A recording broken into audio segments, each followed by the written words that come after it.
전과자 마누라 수발든 셈 치고 도장이나 빨리 찍어. 내 인생에서 너라는 쓰레기 깨끗이 치우는데 꼬박 3년 걸렸다. 이제 진짜 급 좀 맞추고 살자. 어? 구질구질하게 질질 짜지 마. 3년 만에 세상 밖으로 나온 제게 남편 박민호가 건넨 건 따뜻한 두부가 아니라 비수 같은 이혼 서류였습니다. 남편 대신 손가락이 짓무르도록 미싱을 돌리며 그의 성공만을 빌었던 제 3년이 단 한 장의 종이 쪼가리에 갈기갈기 찢겨나간 거죠. 그리고 정확히 며칠 뒤 강남 한복판 JS 인베스트먼트 최종 면접장. 대표님, 제발 한 번만 살려주십시오. 제가 개처럼 기어서라도. 은지수? 네가 왜 거기 있어? 제 발로 제 회사에 목숨줄을 구걸하러 온 남편의 서류 가방이 바닥으로 볼품없이 떨어지네요. 출소날 저를 벌레 보듯 짓밟던 그 오만함은 온데간데없고 이제 손가락 하나에 인생이 왔다 갔다 하는 가련한 처지가 된 겁니다. 짓밟힌 자의 반격은 상상보다 더 잔인한 법이죠. 피눈물 나는 지옥을 건너온 한 여자의 처절하고도 완벽한 복수극. 사연 시작 전 구독과 좋아요 눌러주시고 댓글 남겨주시면 반갑게 인사드리고 싶어요. 진실의 사연 시작합니다. 1월에 영하에 찬 공기가 몰아치던 아침이었어요. 청주여 자교도소의 육중한 철문이 비명 같은 소리를 내며 열리네요. 그 문을 나서는 여자의 손은 꽁꽁 얼어붙어 있었습니다. 그녀의 이름은 은지수. 남편 박민호를 위해 공금 횡령이라는 멍해를 대신 짊어지고 감옥에서 보낸 시간만 무려 1095일이었죠. 지수는 입술을 깨물며 하얗게 퍼지는 입김을 내뱉었습니다. 이 고통스러운 밤들을 견디게 한 건 오직 남편 민호의 약속뿐이었거든요. 지수야, 네가 희생해서 회사를 살리면 내가 평생 너 공주처럼 대접하며 살게. 그 약속 하나를 등불 삼아 3년을 버틴 거예요. 그런데 저 멀리서 검은색 최고급 세단 한 대가 미끄러지듯 다가와 그녀 앞에 멈춰 섰습니다. 운전석에서 내린 남편 민호는 예전보다 훨씬 비싼 수트를 차려입고 있었습니다. 지수는 반가운 마음에 달려가려 했지만 민호의 눈빛은 얼음장처럼 차가웠어요.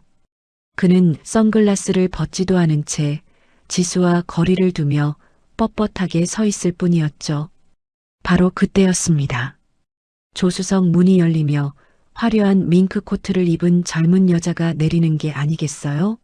민호의 비서이자 내연녀인 유라였습니다. 유라는 지수를 아래 위로 훑어보더니 비릿한 웃음을 지으며 말하더군요. 어머, 사모님? 아니, 이제 사모님도 아닌가? 하여튼 고생 많으셨나 봐요. 얼굴이 아주 반쪽이 되셨네. 옷고락서니는 또 그게 뭐예요? 지수는 머릿속이 하얘졌습니다. 남편에게 저 여자가 누구냐고 묻고 싶었지만 목소리가 나오지 않았죠. 민호는 그런 지수의 반응에는 아랑곳하지 않고 뒷좌석에서 두툼한 서류 봉투 하나를 꺼냈습니다. 그리곤 지수의 가슴팍에 그 봉투를 툭 던지는 게 아니겠어요? 그는 더러운 벌레를 보듯 미간을 잔뜩 찌푸리더니 손수건으로 코를 막으며 나를 위아래로 훑어보았습니다. 아, 냄새. 은지수, 너는 거울도 안 보고 나왔냐? 일단 바쁘니까 이것부터 받아. 장난치는 거 아니니까 진지하게 읽고. 지수가 떨리는 손으로 봉투를 열었습니다. 그 안에는 협의 이혼 신청서라는 차가운 글자가 선명하게 박혀 있었죠. 지수는 눈앞이 캄캄해졌습니다. 오늘은 그녀가 자유를 찾은 날이었잖아요. 따뜻한 두부 한 모는커녕 남편이 내민 건 인생을 송두리째 부정하는 종이 쪼가리였습니다. 민호 씨, 오늘 나 나오는 날이야. 이게 도대체 뭐야? 장난하는 거지? 지수의 터무니없이 갈라진 목소리에 민호는 귀찮다는 듯 한숨을 내쉬더군요. 지수야, 나 다음 달에 우리 회사 상장해. 대기업이랑 합병도 앞두고 있고. 근데 대표이사 부인이라는 사람이 전과자라는 게 알려지면 회사 꼴이 어떻게 되겠어? 주가 폭락이야. 3년 전엔 회사를 위해 네가 감옥에 갔지만 이제 회사를 위해 네가 내 인생에서 좀 빠져주라. 민호의 말은 날카로운 칼날이 되어 지수의 심장에 박혔습니다.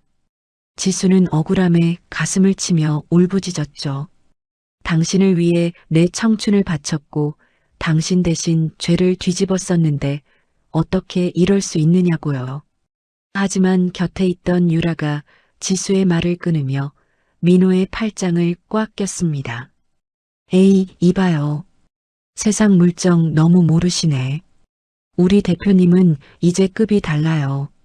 전과자 아내라니 대표님 앞길 막는 것도 정도가 있지. 위자료는 옥살이 수고비로 좀 줄 테니까 그 돈으로 조용히 시골 내려가서 살던가요? 아, 참. 그쪽 어머니 병원비도 대표님이 저번 달까지만 결제했대요. 이제 딸 노릇 직접 하셔야죠? 민호는 유라의 말에 기특하다는 듯 고개를 끄덕이며 차갑게 덧붙였습니다. 유라 말이 틀린 게 하나도 없네. 내 꼴 좀 봐라. 사람 마음 변하는 거? 그거 죄 아니야. 오히려 안 맞는 인연 억지로 붙들고 있는 게 죄지. 네가 교도소 밥 좀 먹더니 상황 파악이 안 되나 본데 나 이제 예전에 그 찌질한 박민호 아니야. 너랑 나 이제 사는 세계가 달라. 너 같은 밑바닥 전과자가 내 발목 잡고 늘어지는 건 너무 이기적인 거 아니야? 그러니까 시간 끌지 말고 내일 당장 도장 찍어서 내 변호사 사무실로 보내. 내 인생에서 너라는 오점을 지우는데 꼬박 3년 걸렸다. 이제 나도 좀 급에 맞는 사람 만나서 사람답게 살아야지 않겠어? 가자, 유라야. 이 정도 얘기했으면 알아듣겠지. 그러고는 그들은 미련 없이 차에 올라탔습니다. 요란한 엔진 소리와 함께 차가 출발했고 지수는 바닥에 나동그라졌습니다. 눈바닥에 흩어진 이혼 서류들 위로 지수의 절규가 쏟아졌어요. 여보, 민호 씨, 민호 씨. 멀어져가는 차 뒤편으로 지수는 박민호의 이름을 목 놓아 불렀지만 돌아오는 건 시린 겨울바람뿐이었습니다. 지수는 얼어붙은 손으로 흩어진 서류들을 주워 담았습니다. 눈물로 범벅이 된 종이 뭉치를 가슴에 안고 그녀가 향한 곳은 감옥에 가기 전 남편 민호와 함께 살던 아파트였습니다. 지수는 스스로를 다독였어요. 민호 씨가 잠시 홀린 거야. 집에 가서 차분히 얘기하면 다 풀릴 거야. 하지만 아파트 현관 앞에 선 지수의 희망은 단 1초 만에 박살나고 말았습니다. 띡띡띡띡 삐비빅. 손에 익은 비밀번호를 눌렀지만 돌아오는 건 날카로운 경고음 뿐이었거든요. 당황한 지수가 몇 번이고 다시 눌러보았지만 문은 열리지 않았죠. 그때 안쪽에서 육중한 문이 열리며 남편 민호가 얼굴을 내밀었습니다. 그의 뒤로는 이미 집안을 차지하고 앉아 와인잔을 흔드는 유라의 모습이 보였죠.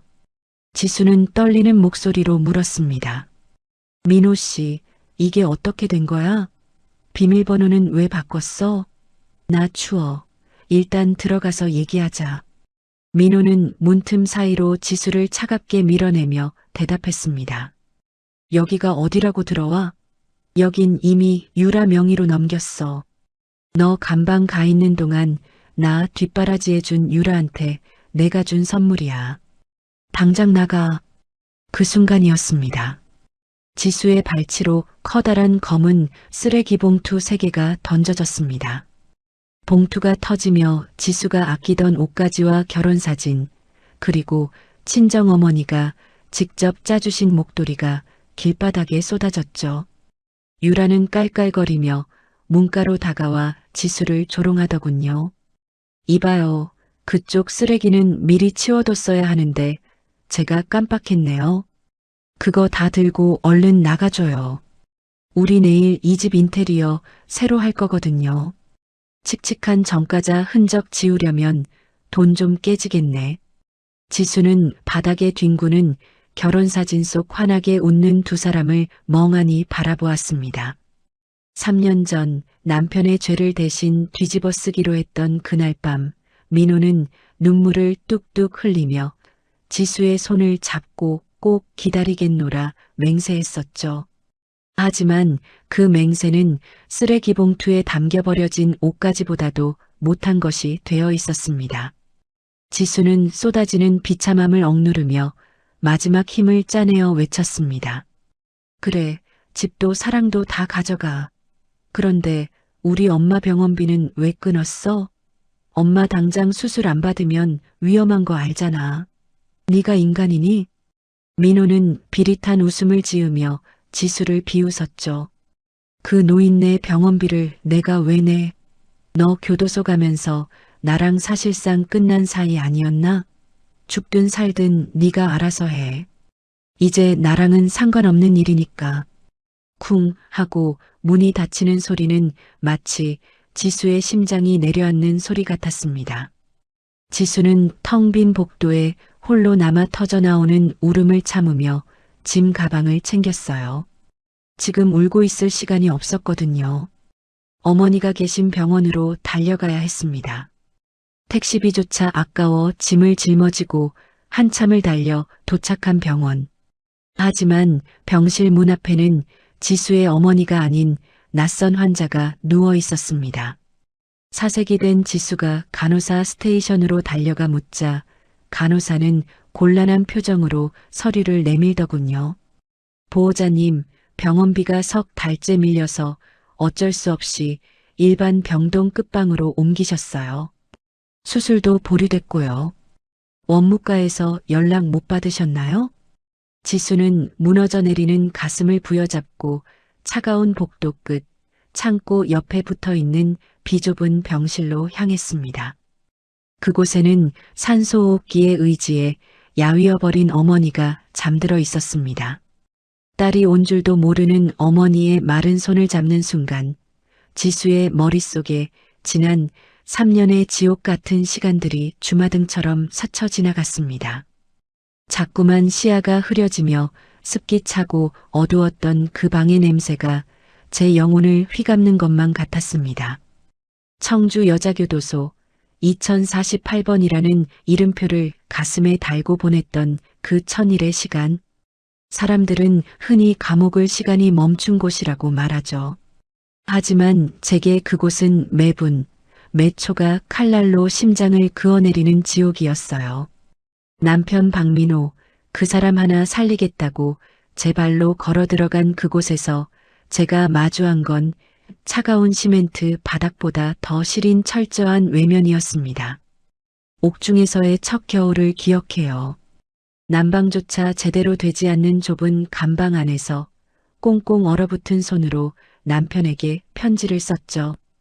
민호 씨, 나 여기 너무 춥다. 그래도 당신이 밖에서 회사를 잘 지키고 있다고 생각하면 견딜 수 있어. 우리 엄마 건강은 어때? 면회 한 번만 와주면 안 될까? 손마디가 갈라져 피가 배어 나와도 그 편지가 제 유일한 숨구멍이었거든요. 하지만 일주일, 한 달, 1년이 지나도 남편은 단 한 번도 찾아오지 않았습니다. 매주 수요일 접견인을 부르는 교도관의 목소리에 온 신경을 곤두세웠죠. 2048번 은지수 접견. 그 환청 같은 부름을 기다리며 철문 앞을 서성인 게 몇 번이었을까요? 옆방 수감자들이 가족과 면회하며 웃고 올 때 저는 텅 빈 운동장 구석에서 홀로 마른 입술을 깨물어야 했어요. 민호 씨는커녕 시어머니조차 단 한 통의 안부 전화도 없더군요. 가뭄에 콩나듯 가끔 비서를 통해 들려오는 소식은 박 대표가 사업 확장에 너무 바빠서 못 간다더라는 비겁한 변명뿐이었죠. 가장 고통스러웠던 건 몸이 아플 때가 아니었어요. 바로 버려졌다는 확신이 들 때였죠. 고된 공장 작업으로 허리가 끊어질 것 같아도 제 분량보다 더 많은 일을 도맡아 했습니다. 영치금 한 푼 들어오지 않는 정가자 신세라 병든 어머니의 약값이라도 보태고 싶어 남들 쉴 때 쉬지도 못하고 미싱을 돌렸거든요. 겨울엔 손이 트다 못해 고름이 퍽퍽 터지고 여름엔 통풍도 안 되는 감방에서 땀띠로 온몸이 짓물렀지만 저는 참았어요. 박민호를 사랑하니까 내가 대신 옥살이를 해주면 그 사람이 나중에 나를 따뜻하게 안아줄 거라는 그 바보 같은 믿음 하나로 3년을 버틴 겁니다. 어머니의 차가운 손등 위로 지수의 뜨거운 눈물이 뚝뚝 떨어졌습니다. 지수는 그제야 깨달았습니다. 자신이 지키려 했던 건 가정이 아니라 괴물이었다는 것을요. 그리고 그 괴물은 이제 지수의 마지막 남은 자존심과 어머니의 목숨줄까지 집어삼키려 하고 있었습니다. 띠링. 어머니의 야윈 손을 잡고 밤새 눈물을 흘리던 지수에게 새벽녘 한 통의 문자가 도착했습니다. 그 짧은 문장을 확인하는 지수의 눈동자가 격렬하게 흔들리고 있었죠. 은지수님, 은성 회장님의 마지막 유산을 집행할 시간이 되었습니다. 최현우 비서입니다. 최현우. 그는 지수의 아버지가 가장 신뢰하던 신복이자 지수에게는 친오빠나 다름없는 존재였어요. 3년 전 지수가 감옥에 가던 그 비극적인 해에 아버지는 갑작스러운 심장마비로 세상을 떠나셨죠. 당시 남편 민호는 아버지가 빚더미를 남긴 채 회사가 부도났다며 지수를 몰아세웠습니다. 지수는 옥중에서도 아버지에 대한 죄책감과 슬픔에 매일 밤을 지새워야만 했거든요. 지수는 약속 장소인 서울 외곽의 고요한 추모공원으로 향했습니다. 새벽 안개가 낮게 깔린 납골당 앞에 검은 수트를 차려입은 한 남자가 지수를 기다리고 있었어요. 날카로운 눈매와 달리 슬픈 기색을 띤 남자 최현우였습니다. 그는 지수를 보자마자 정중하게 허리를 숙여 인사했습니다. 그러고는 반듯하게 허리를 펴고 지수의 눈을 바라보았습니다. 지수야, 고생 많았다. 너무 늦게 연락해서 정말 미안해. 현우의 낮은 목소리를 듣는 순간 지수는 참아왔던 서러움이 다시 한번 터져 나오고 말았습니다. 차갑고 딱딱한 납골함 앞에 주저앉아 지수는 목 놓아 엉엉 울며 아버지를 불렀죠. 아빠 미안해요. 나 이제 어떻게 살아요? 아버지가 돌아가실 때 곁을 지키지 못한 불효, 그리고 남편에게 속아 아버지의 명예까지 더럽혔다는 자책감이 그녀를 짓눌렀던 거예요. 현우는 말없이 지수의 어깨가 진정될 때까지 기다려주었습니다. 한참 후 현우는 품 안에서 낡은 가죽 가방 하나를 꺼내더군요. 그 안에는 세월의 흔적이 묻은 수첩 하나와 봉인된 서류 뭉치가 들어 있었습니다. 현우는 서류를 하나씩 펼치며 무거운 목소리로 믿기 힘든 이야기를 시작했습니다. 회장님은 돌아가시기 전부터 박민호의 야욕을 이미 알고 계셨어. 그놈이 내 사랑을 이용해 우리 회사를 통째로 집어삼키려 한다는 걸 간파하신 거지. 그래서 회장님은 일부러 회사를 부도 처리하신 거야. 핵심 자산을 모두 해외 법인과 비밀 신탁으로 돌려놓으셨거든. 박민호 그놈 손에는 단 한 푼도 들어가지 않게 말이야. 지수는 떨리는 손으로 서류를 넘겨보았습니다. 부도나서 공중분해된 줄 알았던 아버지의 자산은 강남 한복판에 6천억 원대 빌딩과 수천억 원의 유동 자금으로 고스란히 살아있었습니다. 현우는 지수의 눈을 똑바로 바라보며 말을 이어갔죠. 회장님이 말씀하셨어. 지수가 스스로 박민호의 가면을 벗겨낼 때까지 이 자산을 목숨 걸고 지켜라라고 말이야. 지수야, 네가 감옥에 가겠다고 고집 피울 때 내가 얼마나 말리고 싶었는지 알아? 하지만 회장님의 유언대로 네가 그 남자의 진실을 직접 보길 기다릴 수밖에 없었어. 자, 이제 보니까 어때? 네가 대신 죄를 뒤집어 쓰고 지켜준 그 남자가 너에게 무슨 짓을 했는지 지수의 눈빛이 싸늘하게 식어갔습니다. 슬픔으로 젖어있던 눈동자에 증오와 복수의 불꽃이 타오르기 시작했죠. 자신이 감옥에서 썩는 동안 남편은 아버지의 유산을 차지하려 혈안이 되어 있었고 계획대로 되지 않자 자신을 쓰레기처럼 버린 것이었으니까요. 지수는 떨리는 목소리로 현우에게 물었습니다. 현우 오빠, 지금 이 자산들 내가 당장 사용할 수 있어? 하나도 빠짐없이? 현우는 기다렸다는 듯 두툼한 명함 한 장을 내밀었습니다. 그곳에는 JS 인베스트먼트 대표이사 은지수라는 이름이 선명하게 새겨져 있었죠. 회장님이 이미 모든 판을 다 짜두셨어. 3년 동안 내가 관리해온 이 자산들의 진짜 주인은 바로 너야. 네가 결심만 한다면 박민호가 그토록 갖고 싶어하던 강남 빌딩은 물론이고 그놈이 공들여 쌓은 모든 성탑을 단숨에 무너뜨릴 수 있어. 어떻게 할래? 지수는 아버지가 남긴 수첩을 꽉 쥐었습니다. 수첩의 마지막 장에는 아버지의 비뚤비뚤한 글씨로 이렇게 적혀 있었죠. 사랑하는 딸 지수야, 사람을 믿는 건 죄가 아니지만 악마에게 마음을 주는 건 너를 파괴하는 길이다. 이제 당당하게 내 것을 되찾아라. 지수는 차갑게 미소 지으며 대답했습니다. 시작해야죠. 박민호와 강유라. 그 두 사람이 세상에서 가장 높은 곳에 올라갔다고 착각하는 순간 발밑의 바닥을 통째로 뽑아버릴 거예요. 그들이 내게 준 배신보다 만 배는 더 처절한 절망을 안겨주겠어요. 안개가 걷히고 추모공원을 내려오는 지수의 걸음걸이는 더 이상 나약하지 않았습니다. 수수한 옷차림 뒤에 감춰진 거대한 권력과 자산. 지수는 이제 은 회장의 딸이자 JS 인베스트먼트의 수장으로서 피해 복수를 예고하고 있었던 거예요. 복수를 결심한 지수가 가장 먼저 한 일은 자신을 가두고 있던 낡은 껍데기를 벗어던지는 것이었습니다.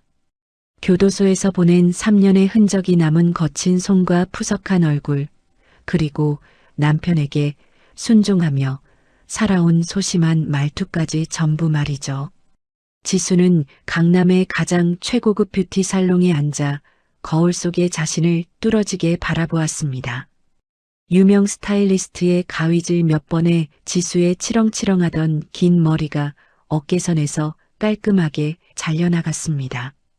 짙은 화장 대신 지적인 분위기를 풍기는 세련된 메이크업이 더해지자 거울 속에는 더 이상 박민호에게 버림받은 불쌍한 여자가 없었습니다.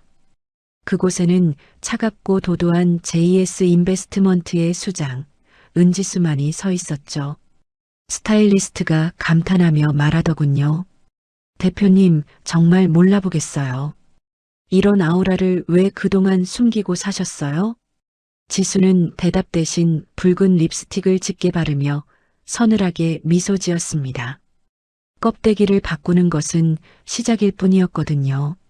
진정한 복수는 박민호가 가장 소중히 여기는 것, 바로 그의 사업을 무너뜨리는 것에서 시작되어야 했죠.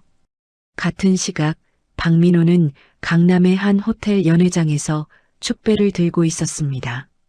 그는 자신이 추진하는 강남 복합 쇼핑몰 재개발 사업의 핵심 부지인 스타 빌딩을 곧 매입할 수 있을 거라 확신하고 있었거든요.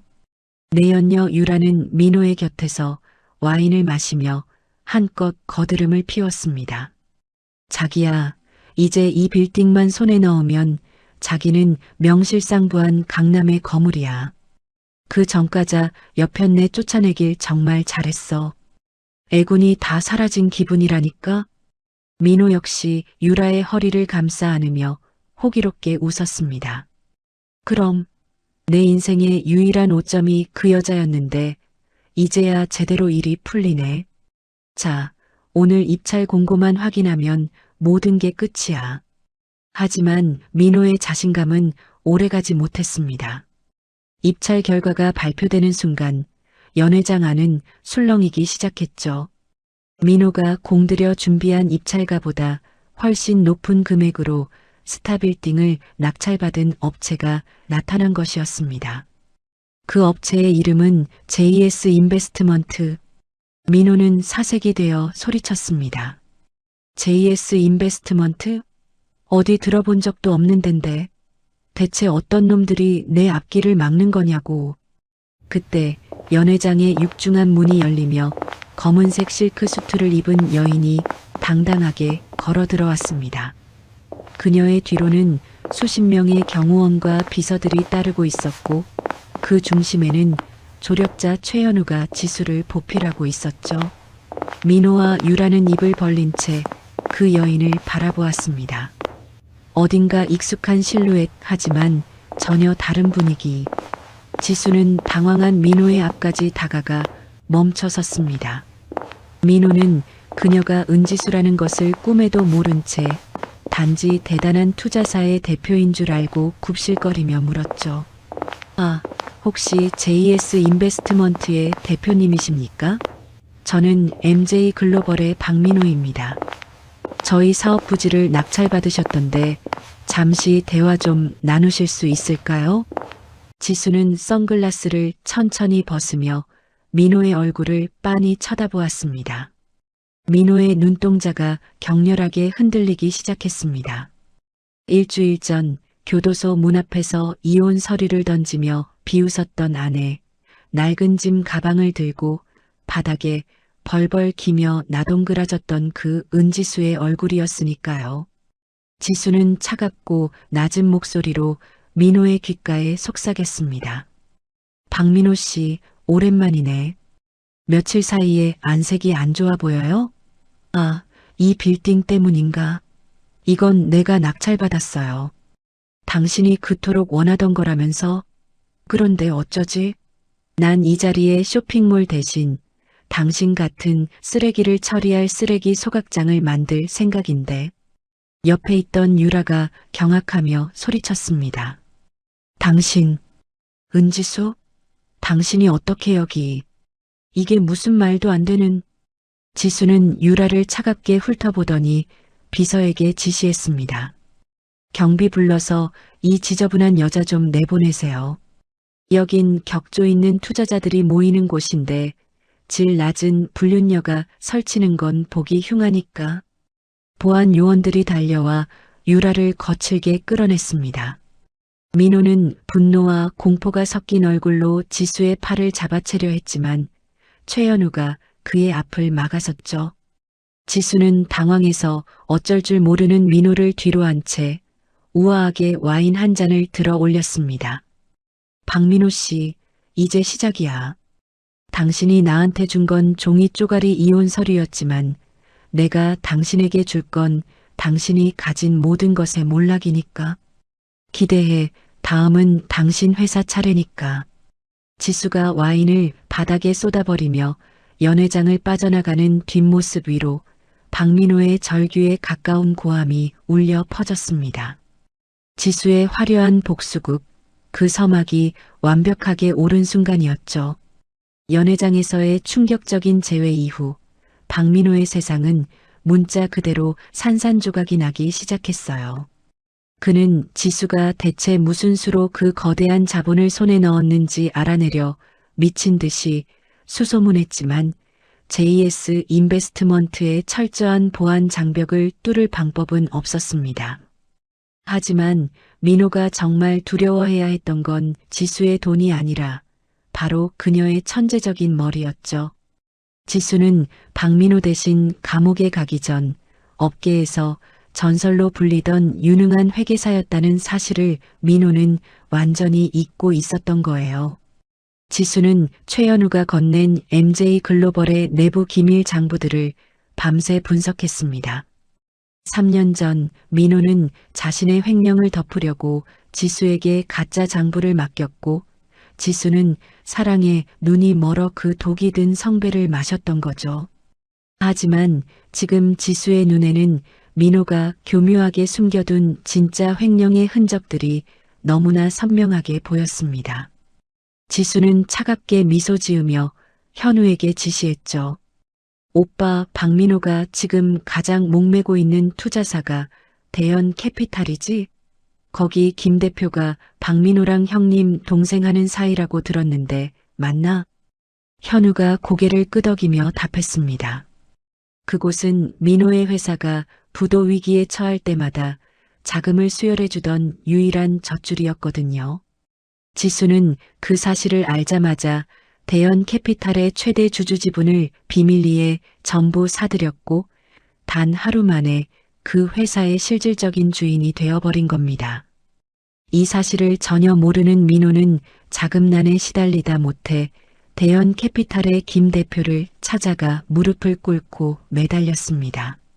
형님, 이번 한 번만 살려주십시오. JS라는 듣보잡 업체가 제 사업 부지를 가로채는 바람에 지금 계약금이 다 묶여서 죽을 맛입니다.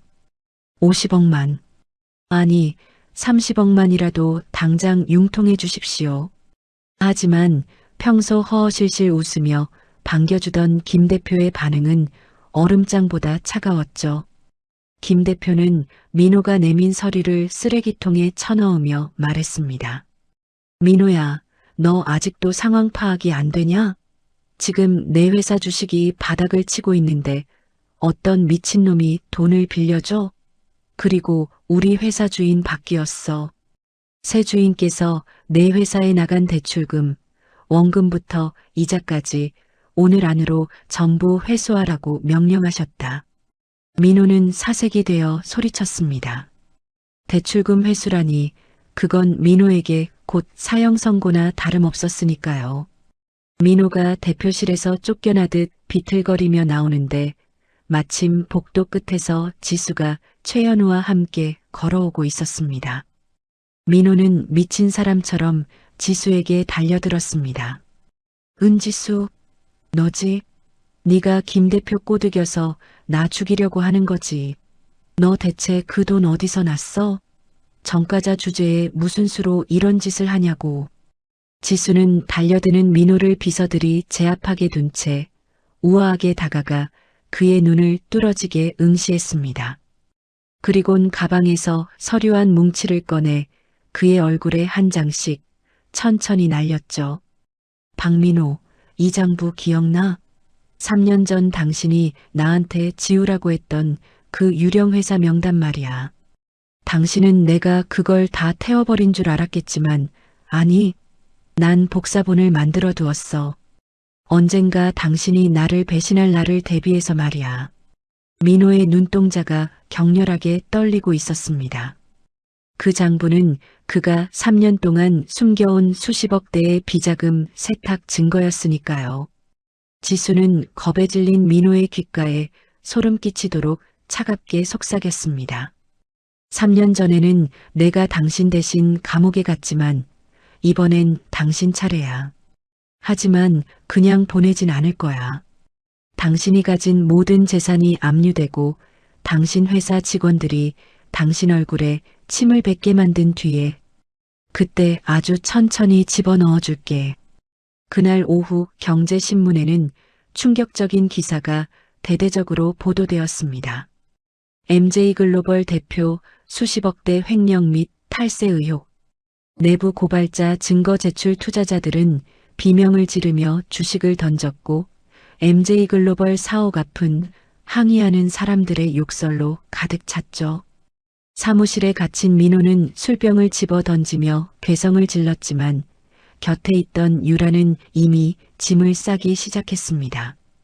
지수가 쏜 복수의 화살은 이제 민호의 심장을 정확히 겨누고 있었죠.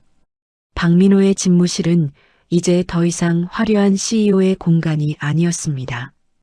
책상 위에는 마시다만 양주병과 담배꽁초가 가득한 재떨이가 굴러다녔고 창밖에서 들려오는 투자자들의 고함은 날카로운 송곳처럼 그의 고막을 찔러댔죠. 횡령 혐의가 터진 후 모든 은행권은 그의 계좌를 동결했고 한때 형님 동생 하던 지인들은 약속이라도 한 듯 그의 전화를 피했습니다. 민호는 떨리는 손으로 마지막 남은 양주를 입안에 들이부었습니다. 은지수, 그 독한 년. 대체 어디까지 날 밀어붙일 셈이야?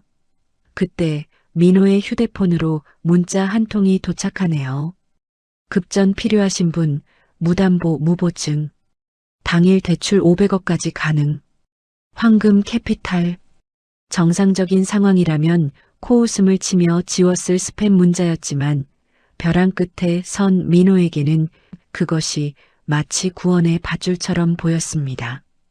그는 홀린 듯 그 번호로 전화를 걸었죠. 잠시 후 강남 변두리의 어두운 지하 사무실. 곰팡이 냄새와 매캐한 담배 연기가 진동하는 그곳에서 민호는 얼굴에 깊은 흉터가 있는 사내 마 사장과 마주 앉았습니다. 마 사장은 이빨 사이에 낀 고춧가루를 쑤시며 민호에게 서류 한 장을 툭 던지더군요. 박 대표님, 소문은 들었어. 지금 아주 급하시다며? 우리야 뭐 사람 안 봐. 돈만 보고 빌려주는 거지. 근데 이자가 좀 세. 일주일 단위로 원금의 10%. 감당하시겠어? 민호는 침을 꿀꺽 삼켰습니다. 일주일 10%면 1년이면 원금의 몇 배가 넘는 살인적인 이자였죠. 하지만 지금 당장 부도를 막지 못하면 그는 바로 구속될 판이었습니다. 민호는 떨리는 목소리로 물었습니다. 일단 100억만 빌리겠습니다. 다음 달에 내 재개발 부지만 정리되면 바로 갚을 수 있어. 그 땅값만 6천억이 넘는다고. 마 사장은 비열하게 웃으며 민호의 어깨를 툭툭 쳤습니다. 에이, 박 대표님. 그 땅 이미 JS 인베스트먼트한테 넘어갔다는 거 강남 바닥에 소문 다 났어. 근데 뭐 좋아. 박 대표님 한때 잘 나갔던 가오가 있으니까 특별히 빌려드리지. 대신 여기 신체 포기. 아니, 담보 서류에 도장 찍으쇼. 만약 못 갚으면 대표님 회사 주식 전부랑 지금 차고 있는 그 비싼 시계까지 다 내 거 되는 거야. 알지? 민호는 보이지 않는 무언가에 쫓기듯 허겁지겁 인감도장을 찍었습니다. 그는 몰랐죠. 마 사장의 뒤편 보이지 않는 유리 칸막이 너머 모니터실에서 지수가 이 모든 광경을 지켜보고 있었다는 사실을요. 지수는 모니터 속에서 비굴하게 웃으며 사채업자의 손을 잡는 민호를 보며 차갑게 중얼거렸습니다. 박민호, 네가 내 어머니 병원비 3천만 원이 아까워서 끊어버렸지? 이제 너는 그 3천만 원의 10,000배가 넘는 이자에 매일 숨이 막혀 죽어가게 될 거야. 사채의 늪은 들어갈 땐 마음대로지만 나올 땐 영혼까지 털려야 하는 곳이거든. 돈을 손에 쥐고 사무실을 나서는 민호의 뒷모습은 기괴할 정도로 들떠 있었습니다.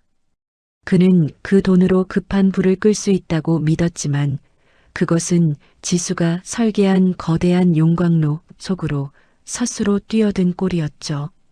일주일 뒤 약속한 이자 지급일이 되자 마 사장은 부하들을 데리고 민호의 집무실을 부수고 들어왔습니다.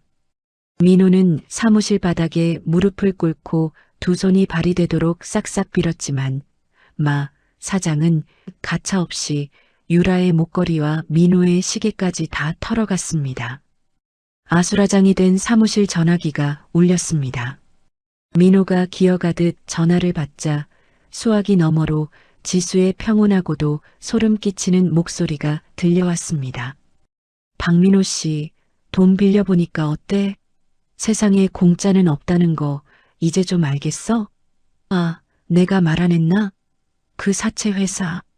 그거 사실 내 비자금 세탁용 유령 회사야. 결국 당신은 내 돈 빌려서 나한테 이자 바치고 있는 거라고. 어때? 기분이 좀 남달라? 민호는 전화기를 붙잡고 비명을 질렀지만 돌아오는 건 지수의 차가운 웃음소리뿐이었습니다. 한때 강남의 펜트하우스를 누비던 박민호와 강유라. 하지만 지금 그들이 머물고 있는 곳은 도시 변두리의 낡고 지저분한 낙원 여인숙이었습니다. 누런 벽지와 곰팡이 냄새가 진동하고 천장에서는 물이 뚝뚝 떨어지는 그곳에서 두 사람은 서로를 향해 이를 드러내고 있었습니다. 민호는 때가 낀 벽지에 머리를 기댄 채 마지막 남은 소주병을 들이켰죠. 그때 화장실에서 나온 유라가 앙칼진 목소리로 소리를 질렀습니다. 오빠 언제까지 여기 처박혀 있을 거야? 이 냄새. 나 진짜 미칠 것 같다고. 어떻게든 돈 좀 구해와봐. 돈이 어디 있어? 너도 알잖아. 내 계좌는 다 묶였고 지인들은 내 전화라면 스팸 처리한다는 거. 야, 강유라. 일단 내 가방이라도 좀 팔자. 그거 내놔. 그거 팔면 일단 며칠은 버틸 수 있어. 유라는 본능적으로 가방을 품에 꽉 안으며 뒤로 물러섰습니다. 눈빛에는 사랑 대신 짐승 같은 경계심만 가득했죠. 뭐, 이걸 팔라고? 이건 내 마지막 자존심이야. 오빠가 망했으면 나라도 살아야지. 왜 내 것까지 탐을 내? 애초에 오빠가 그 전처 은지수 그년을 제대로 처리 못해서 이 꼴 난 거 아니야? 등신 같은 놈. 너 뭐라고 했어? 민호는 이성이 끊어지는 것을 느꼈습니다. 그는 소주병을 바닥에 내던지며 유라의 머리채를 잡았습니다. 좁은 방 안에서 두 사람의 처절한 몸싸움이 시작되었죠. 과거에 화려했던 연인이라고는 믿기지 않을 만큼 추악한 욕설이 오갔습니다. 그때 방 안에 낡은 TV가 지직거리며 켜지더니 지수의 인터뷰 영상이 나오네요. 지수는 우아한 화이트 정장을 입고 새로운 인재를 대거 채용하겠다는 공고를 내고 있었습니다.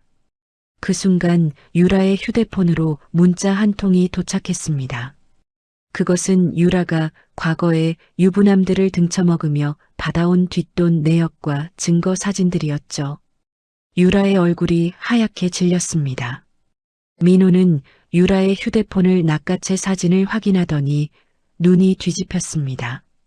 강유라, 너 나 만나기 전부터 이런 식으로 살았던 거야? 나를 호구로 알고 접근한 거였어? 유라는 비명을 지르며 민호를 밀치고 가방을 든 채 여인숙을 뛰쳐나갔습니다. 하지만 복도 끝에는 이미 지수가 보낸 사람들이 대기하고 있었죠. 유라는 사채업자들에게 붙잡혀 어둠 속으로 끌려갔고 그녀의 비명은 차가운 빗소리에 묻혀 사라졌습니다. 홀로 남은 민호는 무너진 방 한구석에 주저앉아 껄껄거리며 웃기 시작했습니다. 모든 것을 잃은 남자에게 남은 건 지수가 TV에서 발표했던 경력직 특별 채용 공고뿐이었습니다. 은지수, 네가 기회를 준다고? 그래, 네가 나한테 기회를 준다면 내가 못 갈 것 같아? 가서 무릎이라도 꿇을게. 빌빌 기어서라도 다시 내 옆자리 차지할 거야. 민호는 구겨진 광고 조각을 가슴에 품고 희죽희죽 웃었습니다.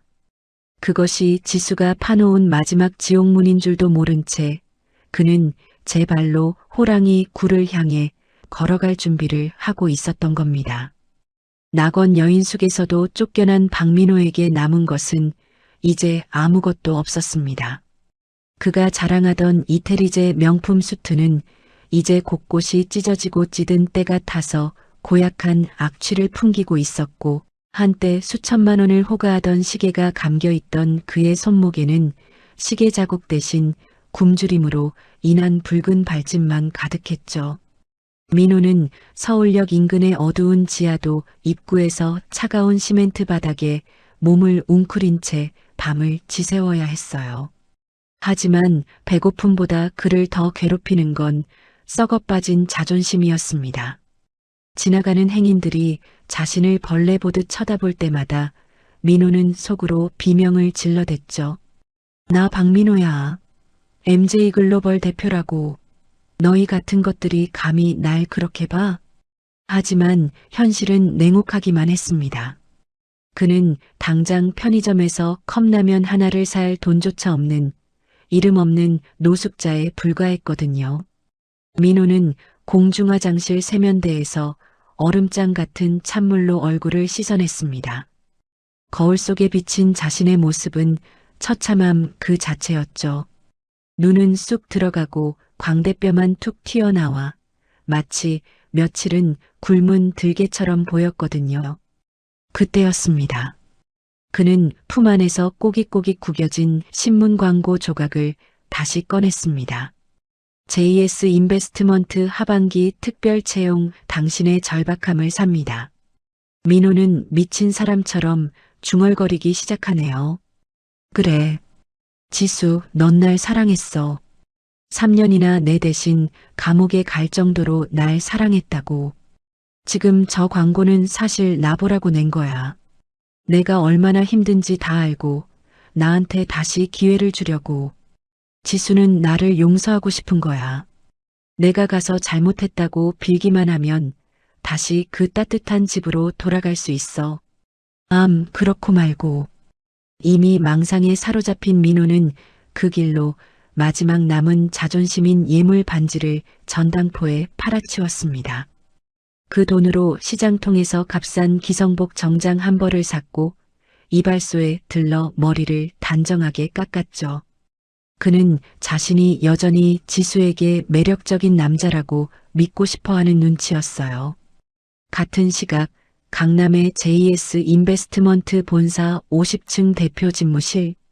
지수는 통유리창 너머로 저물어가는 서울의 야경을 고요히 내려다보고 있었습니다. 그녀의 책상 위에는 수백 장의 지원서가 쌓여 있었지만 지수의 손이 멈춘 곳은 단 한 장의 서류였죠. 지원자 박민호 경력 민호 글로벌 대표이사. 조력자 최현우가 지수에게 다가와 따뜻한 커피를 내려놓으며 조심스럽게 물었습니다. 지수야, 정말 박민호를 면접장까지 부를 생각이야?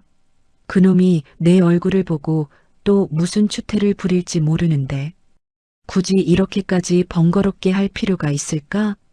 지수는 커피잔을 들어 올리며 입가에 얇고 서늘한 미소를 띄웠습니다. 그 미소는 우아했지만 지켜보는 현우의 등골이 서늘해질 만큼 강력한 힘이 있었죠. 오빠, 그냥 죽이는 건 복수가 아니야. 가장 높은 곳에서 가장 밑바닥으로 떨어졌을 때 거기서 다시 희망이라는 밧줄을 살짝 보여주는 거지. 그리고 그 밧줄을 잡고 거의 다 올라왔을 때 내 손으로 그 줄을 단칼에 끊어버리는 거. 그게 내가 박민호에게 주고 싶은 마지막 선물이야. 지수는 민호의 이력서를 천천히 쓸어내렸습니다. 이력서 곳곳에는 민호가 지수의 희생을 발판 삼아 일궈냈던 업적들이 화려하게 적혀 있었죠. 지수는 그 거짓된 기록들을 보며 3년 전 차가운 교도소 바닥에서 보냈던 그 시린 밤들을 떠올렸습니다. 이 인간은 아직도 자기가 잘나서 성공한 줄 알아. 그 성공의 밑바닥에 내 피눈물이 섞여 있다는 건 잊은 채로 말이야. 내일 면접장에서 내가 똑똑히 가르쳐 줄 거야. 네가 가졌던 모든 것이 사실은 내 것이었다는 걸. 현우는 고개를 끄덕이며 면접 명단에 박민호의 이름을 확정지었습니다. 면접 당일 아침 민호는 빌린 정장을 차려입고 JS 인베스트먼트 빌딩 앞에 섰습니다. 거대한 빌딩의 위용 앞에 민호는 잠시 압도당했지만 이내 옷깃을 세우며 당당하게 로비로 걸어 들어갔죠. 안내 데스크 직원이 차갑게 물었습니다. 성함이 어떻게 되시죠? 민호는 가슴을 쫙 펴고 대답하네요. 박민호입니다. 은지수 대표님과 아주 특별한 관계죠. 아마 대표님께서 절 기다리고 계실 겁니다. 직원은 비웃음을 간신히 참으며 그를 면접 대기실로 안내했습니다. 대기실에는 민호처럼 절박한 사연을 가진 수많은 지원자가 초조하게 앉아 있었죠. 민호는 그들을 보며 속으로 비웃었습니다. 너희 같은 것들이랑 나랑은 근본부터 달라. 난 이 회사 대표의 남편이었다고. 곧 다시 사장 소리 듣게 될 몸이란 말이야. 하지만 민호가 면접장 문을 열고 들어가기 직전 복도 끝에서 들려온 비서들의 수군거림이 그의 귓가를 때렸습니다. 오늘 대표님 기분이 아주 좋아 보이시던데 누군가를 아주 처참하게 밟아줄 준비가 된 사람처럼 말이야. 그 말을 듣는 순간 민호의 등에 식은땀이 한 줄기 길게 흘러내렸습니다. 그는 침을 꿀꺽 삼키며 굳게 닫힌 면접장 문을 응시했습니다. 그 문 너머에 자신의 화려한 재기가 있을지 아니면 영원한 파멸의 낭떠러지가 기다릴지 민호는 아직 알지 못했습니다. JS 인베스트먼트 본사의 50층 면접실. 그곳은 마치 현대판 심판대와도 같았습니다. 사방이 통유리로 되어 있어 서울 시내가 발 아래로 훤히 내려다 보였지만 실내에는 숨이 턱 막힐 듯한 냉기만이 감돌고 있었죠. 중앙에는 거대한 대리석 테이블이 놓여 있었고 그 뒤로는 3명의 면접관이 앉아 있었습니다. 박민호는 땀에 젖은 손을 바지에 연신 문지르며 면접실 문 앞에 섰습니다. 문이 열리자 그는 일부러 당당한 척 가슴을 펴고 걸어 들어갔어요.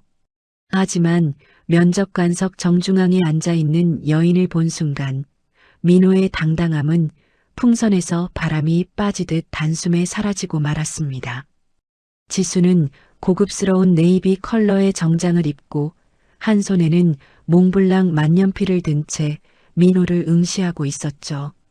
그녀의 눈빛은 너무나 투명해서 마치 민호의 비루한 속내를 전부 꿰뚫어 보는 것 같았습니다. 지수는 민호가 자리에 앉기도 전에 차가운 목소리로 입을 뗐습니다. 지원자 박민호 씨, 1분만 늦었어도 실격이었을 텐데 운이 좋으시네요. 자리에 앉으시죠. 민호는 침을 꿀꺽 삼키며 의자에 앉았습니다. 의자의 가죽이 삐걱거리는 소리가 유독 크게 들려 그의 초조함을 부추겼죠. 민호는 비굴한 미소를 지으며 지수의 눈치를 살피더군요. 지수야. 아니, 대표님. 역시 절 부르실 줄 알았습니다. 우리 사이에 정이 있는데 제가 이렇게 힘들 때 대표님이 모른 척 하실 리가 없죠. 제가 이번에 이 회사에 들어오면 제 인맥과 노하우를 다 동원해서. 민호의 말이 끝나기도 전에 지수가 서류 뭉치를 테이블 위로 툭 던졌습니다. 종이들이 흩어지며 민호의 앞에 멈췄죠. 착각하지 마세요. 지원자 박민호 씨. 여기는 당신의 과거를 세탁해주는 세탁소가 아닙니다. 당신의 이력서를 보죠. MJ글로벌 대표이사 시절 횡령 및 배임 혐의로 기소 유예 처분을 받았고 현재는 파산 상태. 게다가 최근에는 사채까지 쓰셨더군요. 민호의 얼굴이 불그락푸르락 달아올랐습니다. 옆에 앉은 다른 면접관들이 수군거리자 민호는 다급하게 변명을 늘어놓기 시작했죠. 그건 다 오해입니다. 제가 운이 안 좋아서 잠시 꼬인 것뿐이지 저는 경영 능력이 검증된 사람입니다. 대표님도 아시지 않습니까? 제가 그 회사를 어떻게 키웠는지 말입니다. 지수는 펜을 내려놓고 의자 깊숙이 몸을 기댔습니다. 그리곤 비릿한 웃음을 지으며 민호에게 물었죠. 당신이 키웠다고요? 박민호 씨, 당신이 감옥에 가야 할 3년 동안 내가 대신 옥살이를 하며 회사를 지켰던 건 잊었나 보군요. 그 3년 동안 당신이 한 건 내 연녀와 함께 내 집과 재산을 빼돌린 것뿐이었는데 그게 당신의 경영 능력인가요? 민호는 더 이상 참지 못하고 자리에서 벌떡 일어났습니다. 은지수, 너 지금 복수하려고 나 부른 거지? 전 세계 사람들이 다 보는 면접장에서 나를 이렇게 망신 주려고? 네가 아무리 돈이 많아져도 넌 내 아내였어. 내가 너 대신 감옥 가라고 강요한 적 있어? 네가 좋아서 간 거잖아. 이제 와서 그거로 유세 떨 생각 마. 면접실 안에 서늘한 침묵이 흘렀습니다. 지수는 눈 하나 깜짝하지 않고 민호를 올려다보았습니다. 그녀의 눈에는 이제 분노조차 남아있지 않았죠. 오직 벌레를 보는 듯한 경멸만이 가득했습니다. 그래요, 박민호 씨. 내가 어리석어서 악마를 사랑한 죄로 3년을 바쳤죠. 그래서 지금 이 자리에 당신을 부른 겁니다. 당신이 얼마나 비참하고 무능한 인간인지 당신 스스로 깨닫게 해주려고요. 지수는 서랍에서 서류 한 장을 더 꺼내 민호에게 내밀었습니다. 그것은 채용 계약서가 아니었습니다. 3년 전 민호가 횡령했던 자금이 사실은 지수의 아버지 은 회장의 비자금을 노린 정황이 담긴 자백서였죠. 여기 사인하세요. 당신이 저지른 모든 죄를 인정하고 다시 검찰로 가겠다고요. 그러면 당신이 쓴 사채 100억 내가 갚아주죠. 사채업자들에게 끌려가서 손가락이 잘리느냐 아니면 다시 감옥으로 가서 목숨이라도 부지하느냐. 선택은 당신 몫이에요. 민호는 사시나무 떨듯 손을 떨었습니다. 지수는 시계를 확인하며 차갑게 덧붙였죠. 시간이 없네요. 10초 드립니다. 19, 8. 민호는 면접실 통유리 너머로 아찔한 50층 높이를 내려다보았습니다. 여기서 나가면 사채업자들이 기다리고 있을 것이고 사인을 하면 평생 전과자로 낙인 찍혀 살아야 했습니다. 하지만 민호는 알고 있었죠. 지수는 지금 자신의 목숨줄을 쥐고 흔드는 저승사자라는 것을요. 민호는 결국 바닥에 무릎을 꿇었습니다. 그리곤 펜을 들어 자백서에 이름을 적어 넣었죠. 눈물이 민호의 뺨을 타고 흘러내려 서류를 적셨습니다. 지수는 그 서류를 우아하게 집어들더니 최현우에게 건넸습니다. 수고하셨습니다. 박민호 씨. 면접 결과는 탈락입니다. 아, 경비원들 불러서 이분 좀 모셔다 드리세요. 경찰청 정문 앞까지 친절하게 말이죠. 민호가 끌려나가며 지수의 이름을 목 놓아 불렀지만 지수는 이미 등을 돌려 창밖을 바라보고 있었습니다. 그녀의 어깨 너머로 서울의 눈부신 햇살이 쏟아지고 있었지만 지수의 표정은 그 어느 때보다 차갑고 평온했습니다. JS 인베스트먼트 빌딩 로비는 순식간에 아수라장이 되었습니다. 면접장에서 끌려 나온 박민호의 손목에는 차가운 수갑이 채워졌죠. 한때 이 빌딩의 주인이 될 것이라 장담하며 거드름을 피웠던 남자는 이제 수많은 카메라 플래시, 세례 속에서 비참하게 고개를 숙여야 했습니다. 지수가 제출한 자백서와 3년 전의 원본 장부들은 박민호를 빠져나갈 구멍 없는 덫으로 몰아넣었거든요. 같은 시간 인천공항 출국장이었습니다. 화려한 가발을 쓰고 커다란 선글라스로 얼굴을 가린 여자가 초조하게 발을 구르고 있었죠. 강유라였습니다. 그녀는 지수가 보낸 사채업자들에게서 도망쳐 해외로 도피할 계획이었지만 이미 공항의 모든 출구는 차단된 상태였거든요.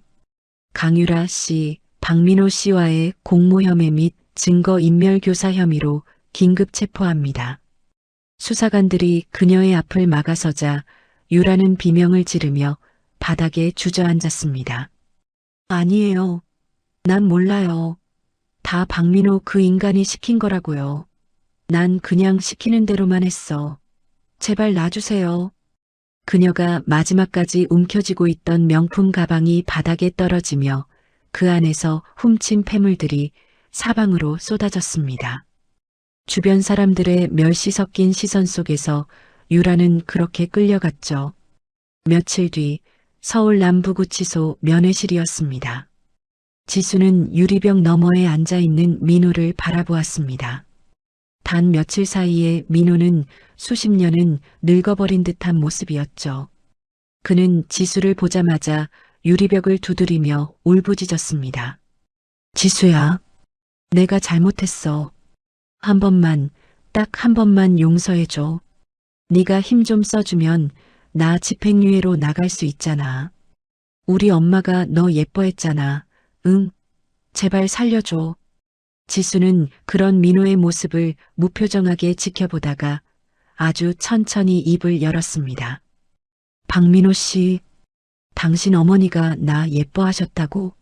나 감옥 갔을 때 면회 한 번 안 오시고 우리 엄마 병원비 끊을 때 옆에서 부추겼던 게 당신 어머니야. 당신 가족들은 단 한 번도 나를 사람으로 본 적 없어. 그저 당신들 앞길 닦아주는 소모품이었지. 지수는 가방에서 사진 한 장을 꺼내 유리벽에 붙였습니다. 환하게 웃고 있는 지수와 그녀의 어머니 사진이었죠. 다행히 우리 엄마 수술 잘 끝났어. 이제 다시는 당신 같은 괴물들 때문에 창고 같은 방에서 떨지 않아도 돼. 당신이 나한테 던졌던 이혼 서류. 사실 고마워. 그 서류 덕분에 내가 당신이라는 지옥에서 탈출할 수 있었으니까. 민호는 유리벽에 머리를 박으며 절규했습니다.